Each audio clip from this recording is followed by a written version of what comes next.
Water Dancer being made into a movie, Between the World and Me premiering on HBO. What's it like having so much good happening to Ta-Nehisi Coates during these extraordinary times? I mean, obviously, I'm happy about that, and I'm pleased. But I live in a city that was mere months ago, the epicenter of a pandemic, and I fear at this moment,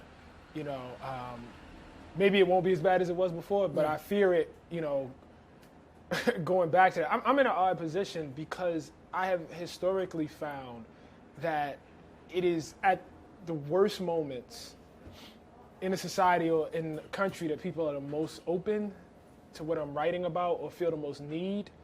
And so you get a time like this, right? Yeah. But I don't quite know how to feel about that. You know what I mean? I would much take no pandemic. George Floyd still alive, Breonna Taylor still alive. Yeah. I'll always have things to write about. I have, other things I'm interested in. I would much take that, over, the good personal fortune that's come. What has all that's happened this year, what has it done for your writing? Oh, I'm probably overflowing. I'm probably overflowing. It is.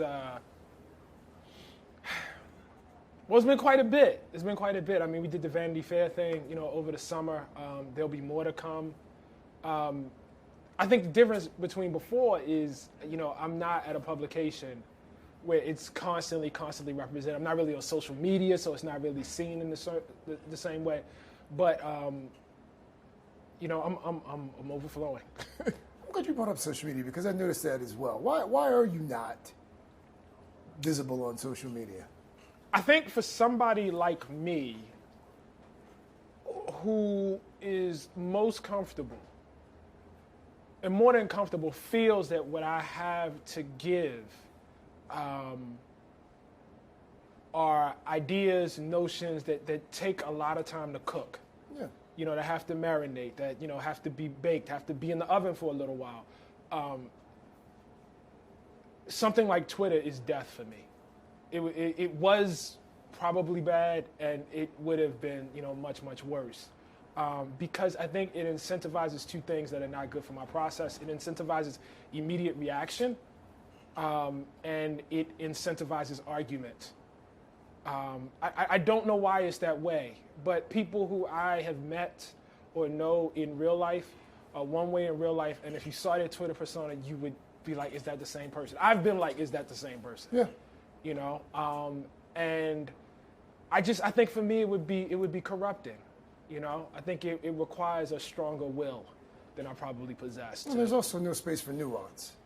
No. I mean, there's only so many characters. Right. So when you go, it's not too much to, to say. But I really think the rapidity of it. You know what I mean? I think that's I shouldn't be able to automatically broadcast everything I'm thinking.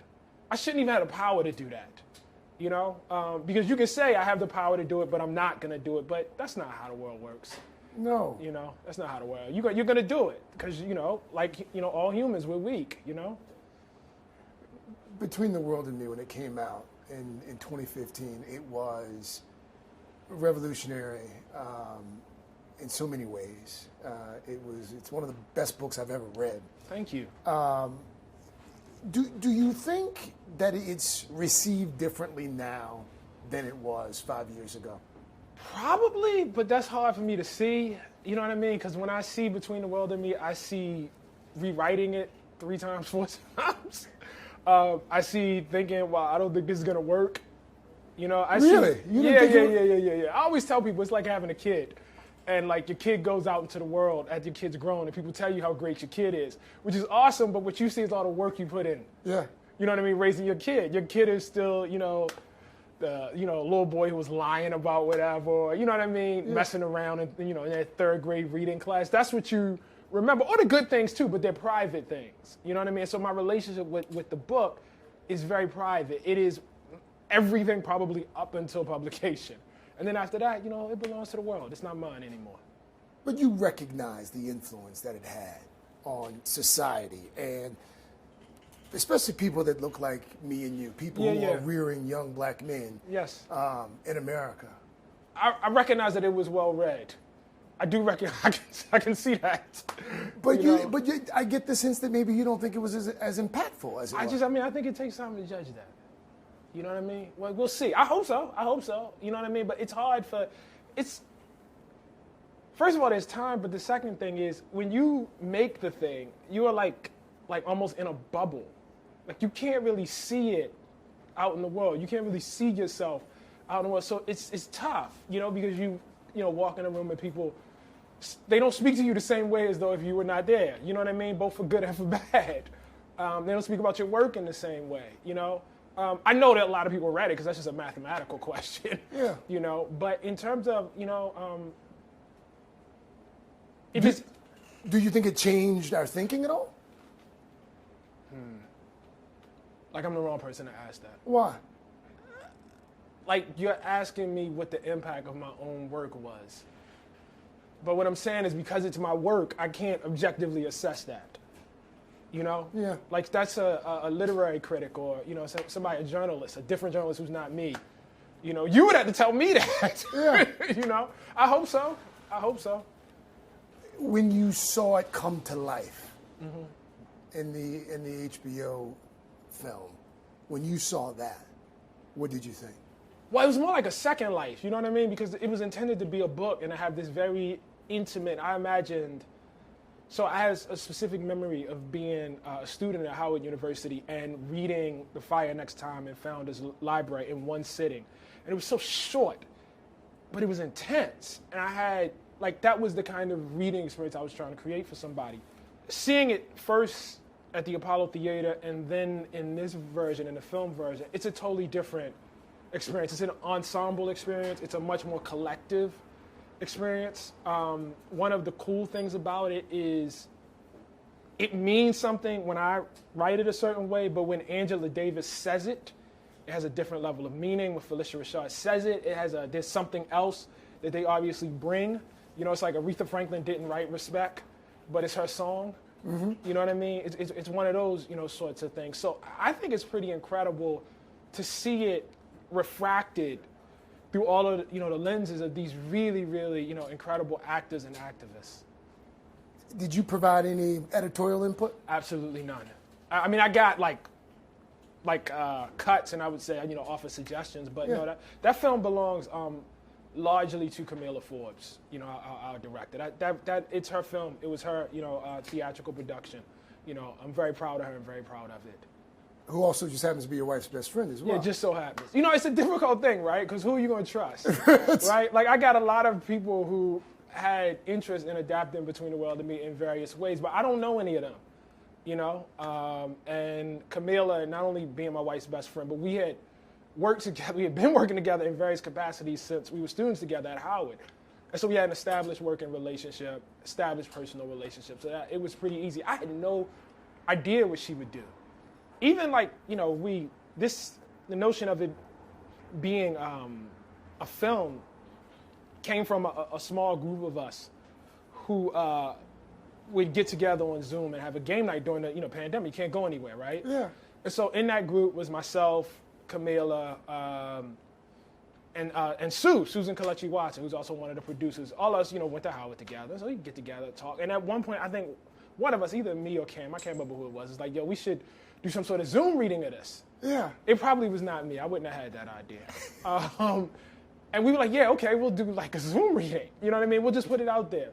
And then I think as Camila started to reflect on it, you know what I mean? I think between her and Susan, you know what I mean, talking about it, it became this bigger thing. But I had no idea how they were going to do it. I mean, I was in the pitch meetings, and my thing was like, I just have faith in, in Cam's ability to visualize it. But I couldn't see how you would do that at all. I wouldn't have been able to come up with that. It's beautiful, if not masterful. Yeah. What do you want people who watch it to take away from it? Again, that's a hard question for me to answer. What I think about most when I'm writing is not so much what I want people to take from my writing. It's more how I want them to feel. And what I'm always going for is for what I refer to is I want them to be haunted by the work. By which I mean I don't want them to look at it and say, wow, that was really cool, and then, forget about it. You know what I mean? I want them to watch it, think about it, go to sleep thinking about it, wake up thinking about it, call their mama or their daddy, say, you got to watch this. You know what I mean? Talk to their wife or their husband about it. You know what I mean? I wanted to live with people and sit. You know what I mean? All the great art and literature and journalism that I love, it sits with me. You know what I mean? Like I can't stop thinking about it. And so that's what I aim for. And I think if Camila were here, she would say that's what she would aim for. One of the things that's always stayed with me from the book is this line that you wrote. You never thought it would be okay. You still believe that 5 years later? Yes, very much so. And the thing I try to get people to is, I was born in 1975, born and raised in West Baltimore. Two parents. My dad had, lived homeless, lived on a truck. My mom was from the projects, but very, very hard working people who really, really valued learning, but they brought their experiences with them, and they brought an understanding of how I was supposed to move through the world in order to deal with where I was. And certainly feeling like things were okay was not a luxury I had as a child. I actually probably had a predilection towards feeling like that. I was a pretty innocent kid, you know what I mean? I wasn't most street savvy, street smart, but you quickly learn. I mean, you really, really quickly learn, or else your life is really hard. That's not how the world is. And, I have to say that obviously I'm not in that place anymore, but in many ways, the streets are just the most intense version, of what I've found out in the rest of the world. You know what I mean? And so, yeah. In what ways? So when I think about Baltimore, I think about Baltimore being like violent. Like I think about the violence. I think about like walking outside and always, head on the swivel, watch out. You know what I mean? I think about having to be very cognizant about how I dressed and who I was walking with and what was going on. The threats are not that immediate, but I don't know that I've taught my son to be much different than that. The police, the police, you don't have the luxury of just seeing the police and just walking past like, whatever. You should watch yourself. You should watch out. You know what I mean? And I guess environmentally, this wasn't much different. He spent much of his life living in Harlem, where we were raised. And it's pretty much the same message walking down the street. You even when you're not in the environment, the lives of black people, are just different. You know what I mean? You feel yourself vulnerable, in a particular way. In the workplace, you never know when somebody's gonna, you'll be at a work party and somebody's gonna say something crazy. You know what I mean? You go off to college and, maybe you're not worried about getting robbed or jumped, but you never know when you're gonna be out at a Halloween party and somebody's gonna show up in blackface. And you can say, oh, I don't live here. I don't actually belong here. I'm not part of this. That's what they're saying. This is not my home. And so like there's this kind of hyper awareness that was really intense within the community in which I was raised, and perhaps is less intense now, or was less intense when I went out in the world, but the same basic rules were there. Does that make sense? No, it does. Yes, yeah. To me, it makes complete sense. But this hyper awareness that you're talking about, with all that's happening in our country this year, do you think that this is finally the year where more people get that, more people understand that, more people can perhaps relate to that hyper-awareness? I think so. I think more people get it. I think more people get that something different is happening. It's very hard to, watch a man be tortured to death for 7-8 minutes and say, that's a hard thing to do. If I describe that to you and you didn't have video, you know what I mean? You'd be like, oh, really? Did that really happen? Did it go? But the video, the joy, it's very hard, you know what I mean, to reconcile yourself to that. What will come out of that and what people will actually do, I don't know. I don't know how far that goes. But I think that video is unfortunately really, really powerful, regrettably. You once wrote an essay in which you called Donald Trump the first white president. Mm-hmm. If that's the case, what's Joe Biden? What does that make him? Just another president. Just another president, you know. The point about Trump being the first white president was not that he was the first person to check Caucasian on the census form and be in the White House. The point was that he was the first president whose entire presidency could be focused and was really powered by the hatred of a single individual who was black. That's a very, very different. Surely for, you know, all, you know, the previous quote unquote white presidents, you can point to how, you know, race worked into their ascent. You know what I mean? It's there. It's certainly there. Donald Trump, though, began the entirety, not even his presidential political ascent, the entirety of his political ascent with birtherism. You know, it wasn't complicated. There wasn't much else there. You know, it is what it is. Once he got in office, he all but explicitly stated that the entirety of his purpose was to erase Obama's legacy. That's a specific kind of focus. You know what I mean? That is very, very different. And I would argue was only made possible by the existence of a black president. That's a different thing. And, you know, I'm not referring to his skin color. I'm not referring to the texture of his hair. You know, I'm referring to, you know, whiteness as an idea, you know, which is always premised on a word I can't say on national television. But what word is that? Why can't you say it? I probably shouldn't. I'm only going to get myself in trouble. But you could say the word. Let's just say a racialized blackness. Okay. Let's just say that. It is always premised on a racialized blackness. And that explains a lot about Trump's rise. I don't think he's president without Obama. Not that Obama did anything, you know, except, you know, win the presidency. But I don't think he happens without that. There are some who have suggested that in the long run we'll be better off as a country, as a society, because Donald Trump was in the White House. Strongly disagree. Strongly disagree. I think the damage that has been done certainly will outlast my lifetime. Who knows how far it will go. Before Donald Trump, I think people believed that there were certain limits to what could be done and said within American politics. And I think that's been obliterated. I think people thought there were certain norms for what presidents would and would not do. And I'm not saying everything was great before. You know, it's not my point. You know, I'm speaking, in an area of nuance. And I think people realize that the shackles are off, you know, and that a more competent person could certainly have all of the vices that he had and might have gotten away with it. I try to imagine Trump with just a mildly competent policy on COVID.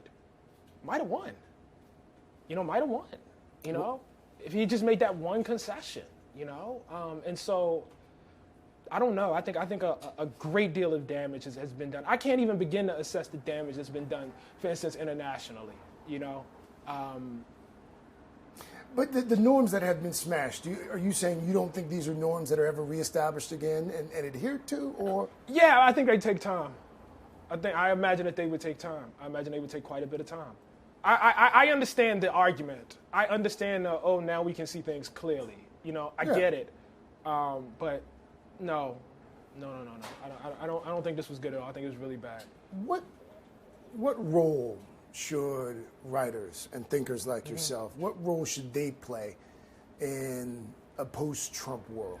So I'm hesitant to give rules for other writers. I have always thought of my job is as looking out on the complexity, the tangled mess of the world, and trying to divine some sort of order or clarity.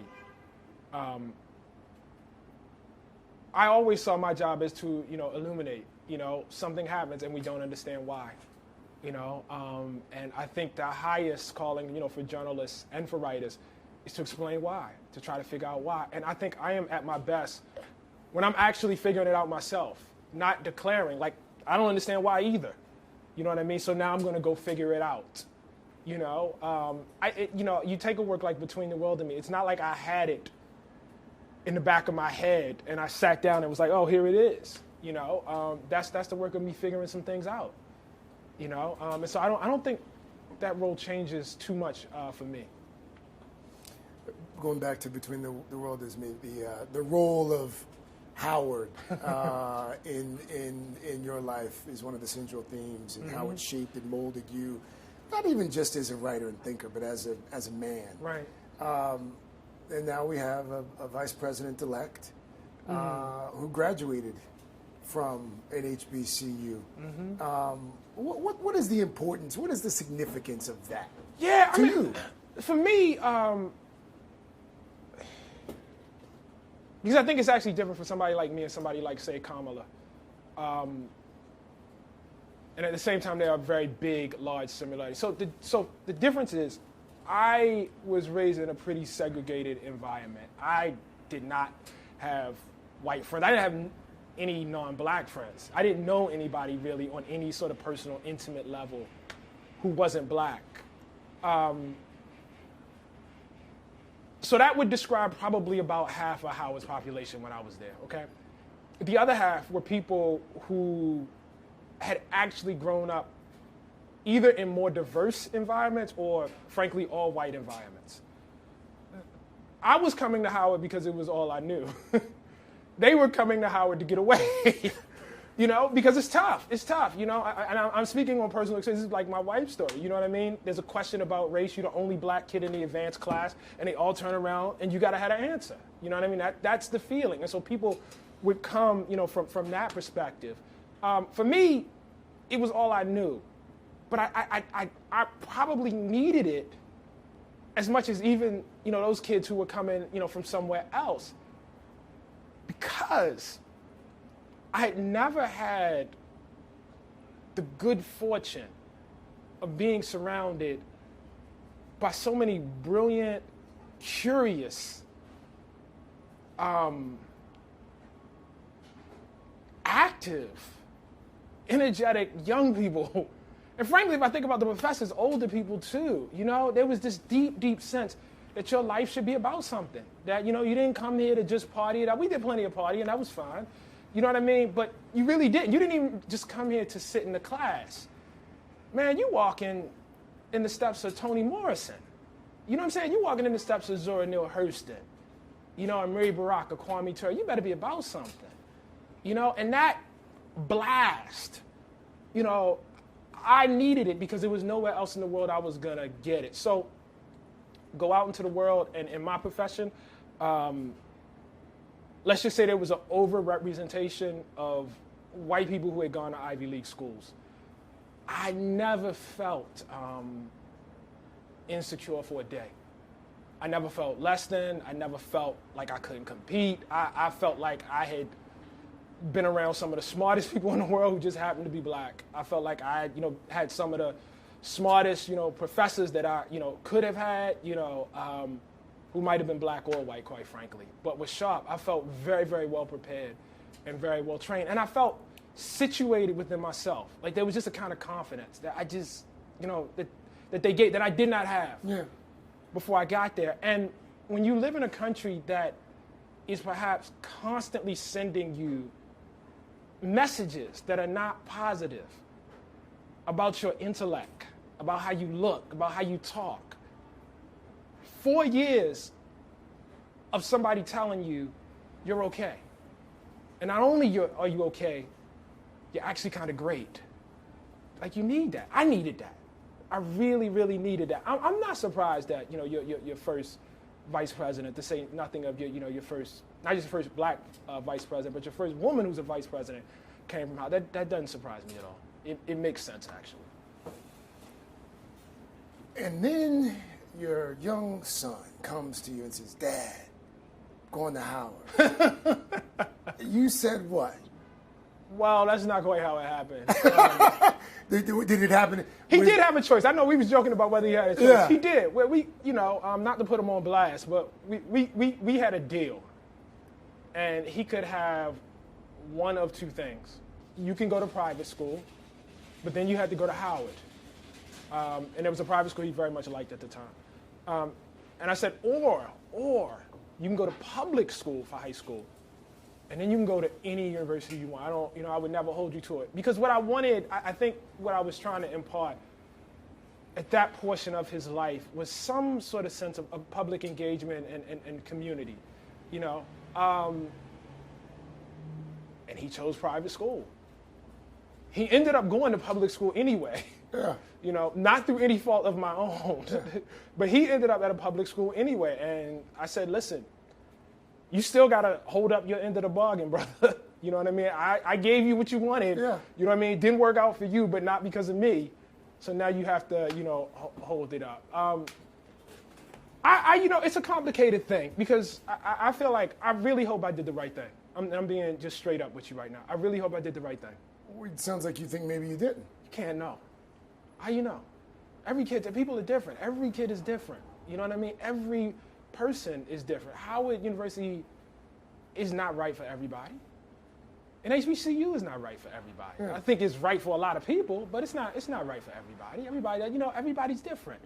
And all I can go off of is my sense of who he is. But I might be wrong. I'm sure I've been wrong before in choices that I, offered him or made for him.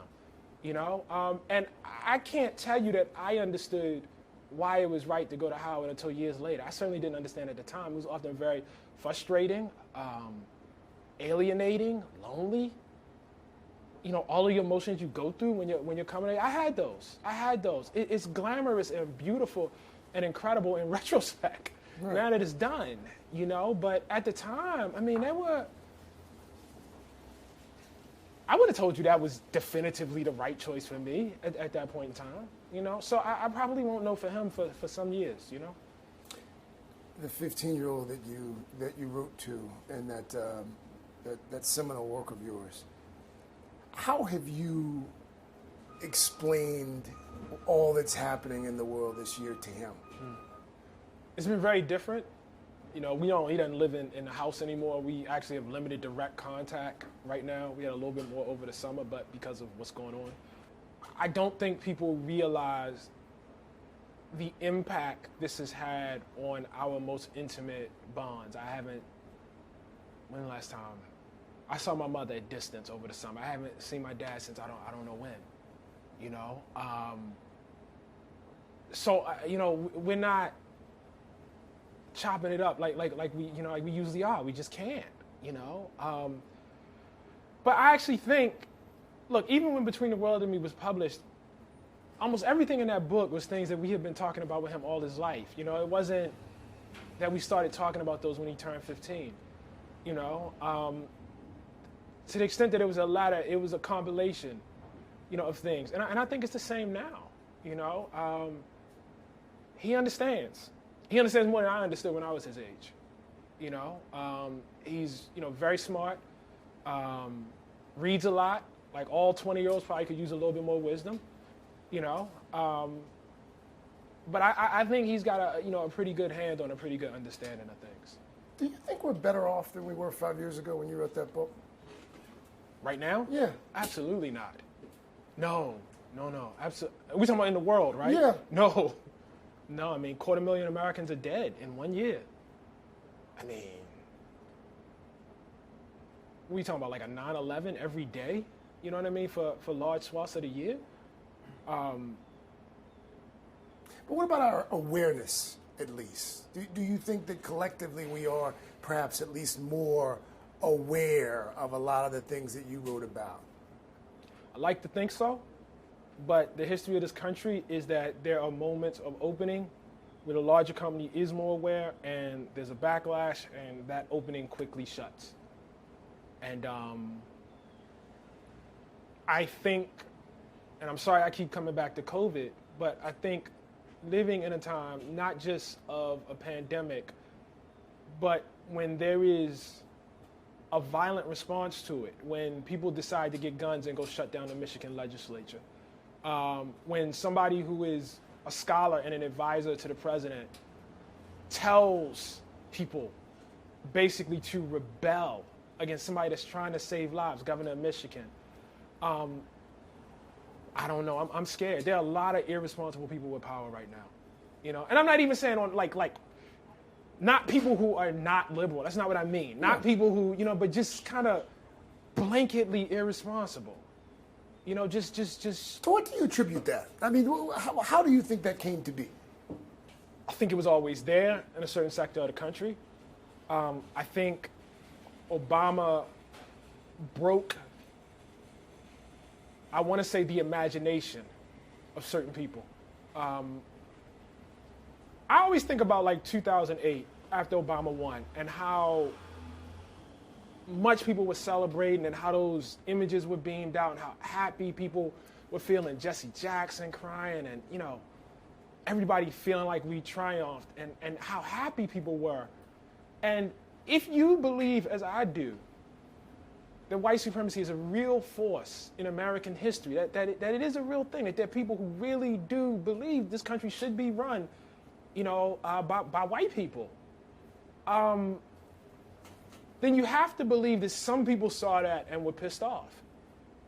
And I don't think it's a mistake, you know, that mere months later you get a Tea Party movement, you get people coming into office whose sole reason seems to be to obstruct, not even to cut deals, just to, you know what I mean, keep anything from happening. And I think, although that was always there, I think seeing an African American in the most powerful position in the country and arguably in the world,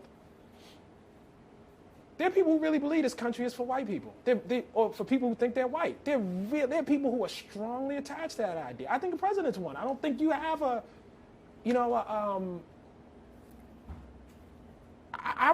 don't know what else to think about a guy who tells a white nationalist group to stand back and stand by, or whatever he said. I don't know what to think about a guy who sees a hate rally and an innocent person is, you know, killed and says they're innocent, they're you know, good people on both sides. I don't know what you think about someone who refers to black countries as whole countries. I don't know what else to think about somebody who argues for a Muslim ban, who has no problem, you know, seeing children in cages.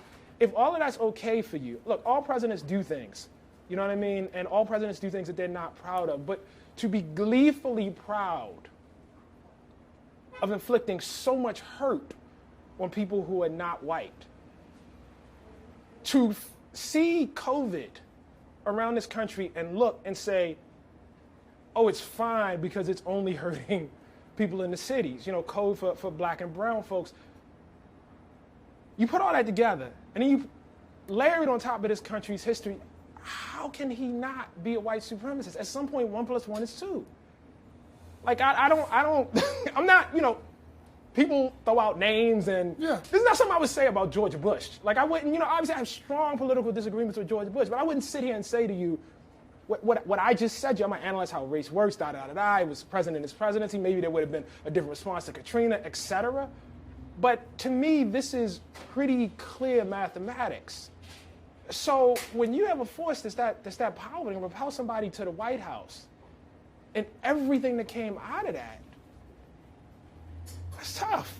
that I think says a lot. You know, I've said before, everybody who voted for Trump, you know, is not a racist or white supremacist, but everybody who voted for Trump had no problem with a racist or white supremacist deciding, you know, the most important affairs of this country.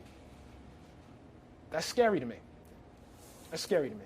Got to ask you about Water Dance. I know you're working on the screenplay. Mm-hmm. Fiction writing for you. How different is that? The funny thing is, The Water Dancer is one of my oldest projects. The Water Dancer was started before the case for reparations. It was started before Between the World and Me. It was started before almost everything except one essay, and we were 8 years in power. Wow. Yeah. This goes back to what I was talking about before, about like things taking a long time to come to fruition. You know, so it looks like, he made this jump to being a novelist. Right. But I was practicing the whole time. I was trying to learn how to do it. Like, I had pages. I was going back and forth with my editor. You know what I mean? I was writing a lot of bad fiction all of those years trying to figure out how do you do this, you know? And I think that's how it should be. You shouldn't be able to just publish your thoughts. I mean, you should take some time to get it figured out, you know? So by the point of publication in 2019 and with the paperback this year, not so different. It's different to have it out in public. Yeah. But the craft of it, I don't know. I mean, it obviously engages a different part of my brain. I think there are things that you can talk about in fiction that you simply cannot talk about in nonfiction that are hard to get to and hard to describe. But I enjoy it. I really, really enjoy it. You seem to enjoy all of it. Here's my question. I mean, professor, journalist, fiction writer, screenplay writer. What haven't you done that you want to do now? What's left? Oh, I mean, there are a lot of places I'd like to travel to. I've never been to Africa. That surprises me. Yeah. I didn't really start traveling until I was 37, so I was kind of late to the travel game. I would like to go to Senegal. I'd like to go to Ghana. I'd like to go to Ethiopia. I'd like to go to South Africa. I'd like to go to Kenya. That would be nice. But almost everything you named, it's all writing. I mean, even the professor is teaching writing. You know, it's only one thing actually in all of that. Yeah. You know, it's just one thing. You know, I'm not an actor. You know what I mean? I'm not going to do that. I saw you. Nah, brother. I saw you at the end of the film. I got coaxed into that, and I didn't even know that it would ultimately, you know, make the cut. But be that as it may, I think you need to know you got to stay in your lane. You know what I mean? I'm a writer. That's what I do. You know, and you know, I leave the other stuff to the pros.